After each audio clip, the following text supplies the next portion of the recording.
Hey guys, thought I'd share with you my first submission to PCGS. I had several coins graded here. I got 13 in all.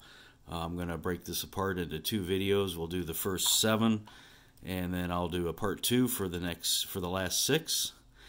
Just to give you a little quick background, I have a collection that's been in the family for many years. I figured it was time to go ahead and get some of them graded, whichever ones I felt were worth it. So mainly for 3 reasons. One, to check to see make sure there were no counterfeits in there, although I wasn't really worried about that, as these have been in the collection for many years, long before the counterfeiting became as prevalent as it is today. Number 2, also wanted to check to make sure that there weren't any cleaned coins in there.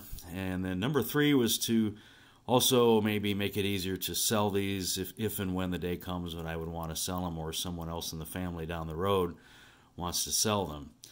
So I went ahead and enlisted the help of a local coin dealer. Turns out he did have a PCGS membership, so I did wind up paying, of course, a little bit of a premium there going through him. But I more than made that back, because he wound up rejecting several coins that I was going to submit because they weren't really valuable enough to justify getting the grading done. And after doing a little research after the fact, I determined that he was correct. So he did wind up saving me some money on not getting some very low value coins graded. He also pulled a couple of others out because they had been cleaned. And then he bounced several others out because they were either had a little bit of corrosion or damage to them. So I turned in about 24 coins to him. We knocked it down to 13. So here are the first 7 of the first 7 of the 24. So getting started here, we'll start off in denomination order. The first one I have is a Indian head penny that's actually an error coin, 1891. And as you can see, it was struck off center. Very good shape, though. I think maybe my grandfather or maybe even my great-grandfather may have gotten this in pocket change way back when and pulled it out. And consequently, it has remained in very nice shape all these years. So when I sent before I sent these in, I went ahead and graded all these myself just to see how I would do against the PCGS graders. I went ahead and took a guess at this one at AU 55. So let's see how we did against the graders here. So AU 58 plus. So I wasn't too far off. And let's see, they're saying it's 10% off center. That looks about right. Now, when it comes to trying to place a value on error coins, I notice they seem to vary all over the place. I guess there's quite a bit of subjectivity involved in valuing these error coins. I've seen these things go for very low value, you know, $8, $10, $20, all the way up to several thousand. So I really don't have any idea what this would be worth. I'm going to take a wild guess and say maybe between 200 to 400. I'd really be interested in your comments on this as to what you think this might be worth, because I don't really have any idea on this one. Okay, next one we have is a 1868 shield nickel. Still very nice shape. Details in the shield are still very sharp. Not too many issues with the fields. I don't see too many scratches there. In fact, I don't really see any at all. Let's see on the reverse. Okay, yeah, there are the scratches a little bit, very faint.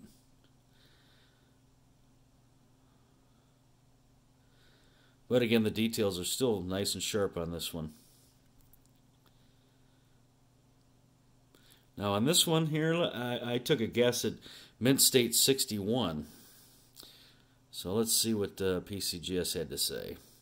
Mint State 64. Okay, so they came in considerably higher than what I guessed. So that's a good thing. I'll admit I probably took a conservative or kind of a pessimistic view on some of these grades. I guess maybe to not get too disappointed in case they came in fairly low. Now on this one here, MS64, that puts us at about 250 to 350 or so on the value. Now let's see, next one we have is a 1888 Liberty nickel. As you can see, we've got a couple issues on this one. Pretty good mark there on the neck. A couple there by the eye. Not too bad. All the rest of the details are still nice and sharp.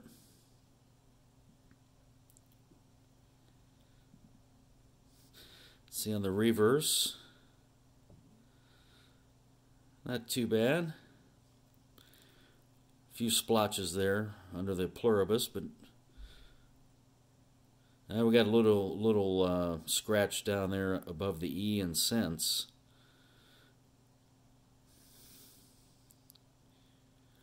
Let's see, on this one I guessed at Mint State 60.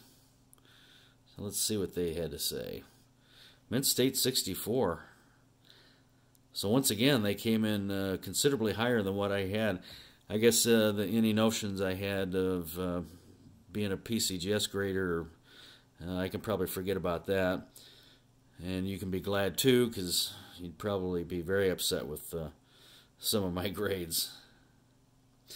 Let's see, on this one here, Mint State 64, that puts us at about, maybe around a $450 coin or so.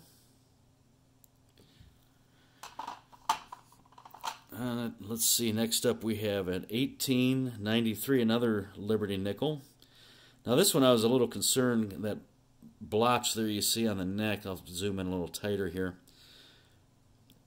The coin shop dealer, he actually tried to clean that up a bit with a little bit of acetone, but didn't seem to really matter too much. You'll see the fields are nice and clean. Not too many dings on this one. There's one there on the neck. Toning is not too bad. A little bit of a bluish cast. I don't know if that's going to be, if you can pick that up in the video or not. Reverse. Again, nice and sharp. And nice looking coin. So on this one, I guessed at Mint State 64. So let's see how I did here.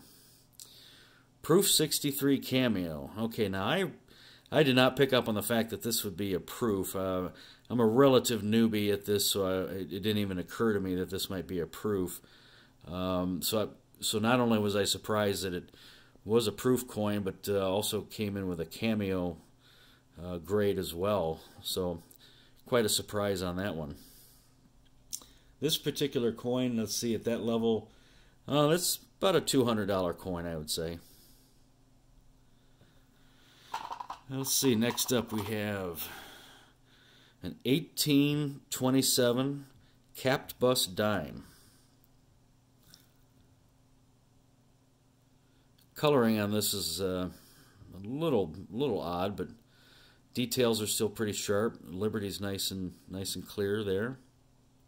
So there we go. That's a little better. The stars are still pretty good shape. And on the reverse, details still pretty good. The slight bit of wear on the eagle's feathers, but all in all, still a very nice shape. So the 1827 cap bust. That one I guessed at AU 53. So let's see what they said here. Okay, so AU 53. So that came in right on the nose. How about that? So AU 53, that puts us at about a $500 to $700 coin. Let's see, next up we have a 1838 capped bust quarter. As you can see right away, there's a pretty good scratch there on the left. Now, I kind of figured this might get a details grade. I didn't really notice it at first, but when I got it back, obviously I did. But the reverse is still nice and sharp. A few little scratches in the field, but nothing too glaring. Toning is a little odd, but all in all, pretty good.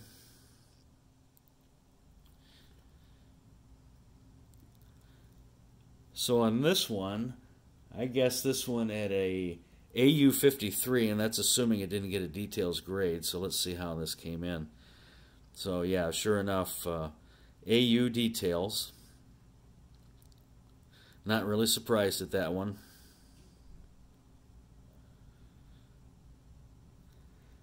But even with the details grade, it's still probably about a $250 to $350 coin. Had it gotten a grade, it probably would have been worth about double that. Okay, moving on to the last one for this set, we have an 1893 Isabella quarter. This is a commemorative quarter. I'm not a real big fan of commemoratives. I've just never been all that intrigued with them myself. I don't go out of my way to find them or collect them. This one, however, does carry a little bit of a premium due to the low mintage, and plus this one's still pretty good shape here. You can see the details on there are nice, still nice and sharp. The toning is not really all that attractive, so I think that might hinder the value a little bit. Let's see on the reverse. And again, the detail's still pretty good.